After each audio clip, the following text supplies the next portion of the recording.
وإن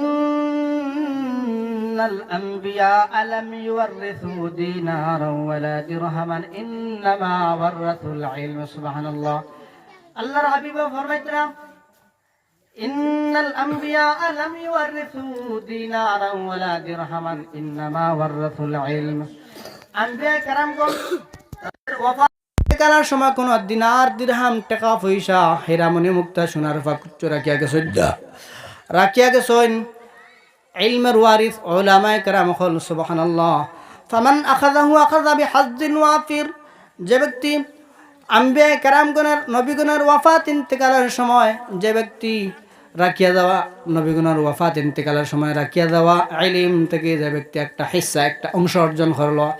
হে বহু বড় একটা হিস্সা অর্জন করলো সে বহুত বড় একটা দৌলত অর্জন করলো সুবহানাল্লাহ বুঝাইতেন নবীজি ওয়াফাত ইন্তেকাল কুচ্ছ নাই গেছেন রাখিয়া গেছেন ও আপনার কাছে ইলমটা ইলম ও গুইল ইসলাম মুসলমানি আপনি ওগু হিকতা বুঝতা ও অনুযায়ী চলতা ওটাও নবীজি রাখিয়া চুয়া গেছেন কোরআনে কারীম 7 নম্বর প্রথম আয়াতে কারিমার মধ্যে আল্লাহ রাব্বুল আলামিন বলেন ওয়াও মানে আর ওয়াও মানে এবং হয় কিন্তু ওয়াও মানে এখানে আর এক শব্দ ওয়াও মানে আর কোন কোন জায়গাতে হয় এখানে ওয়াও মানে কোন কোন জায়গায় ওয়াও মানে আর হয় ও এবং হয় ইনো কিন্তু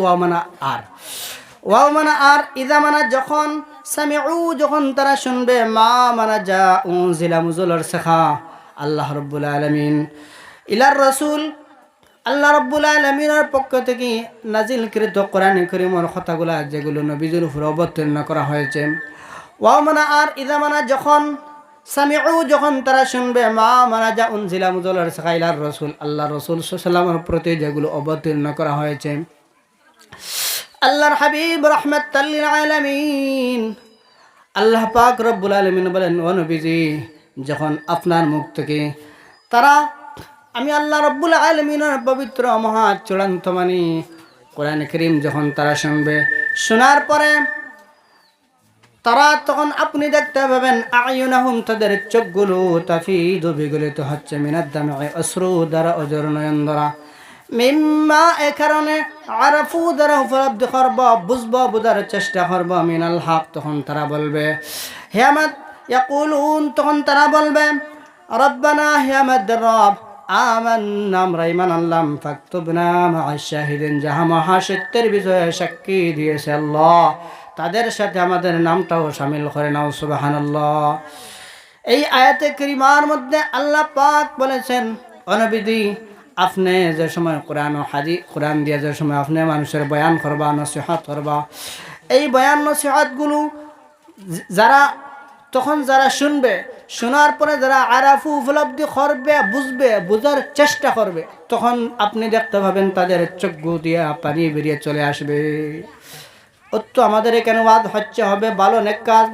এই ভালো নেক কাজে শুধুমাত্র তাদের ফায়দা হবে যারা আরাফু উপলব্ধি করবে বুঝবে বোঝার চেষ্টা করবে তাদের ফায়দা হবে কিন্তু যারা বুঝতো না বোঝার চেষ্টা করতো না আপনি যদি সে গুলিয়ান শরবত বানিয়ে দিলেন যদি বোঝার চেষ্টার মতন মন মানসিকতা থাকে না তাদের কোনো ফায়দা হইত না কোনো তবে ই অর্থ নাই যে ওয়াজ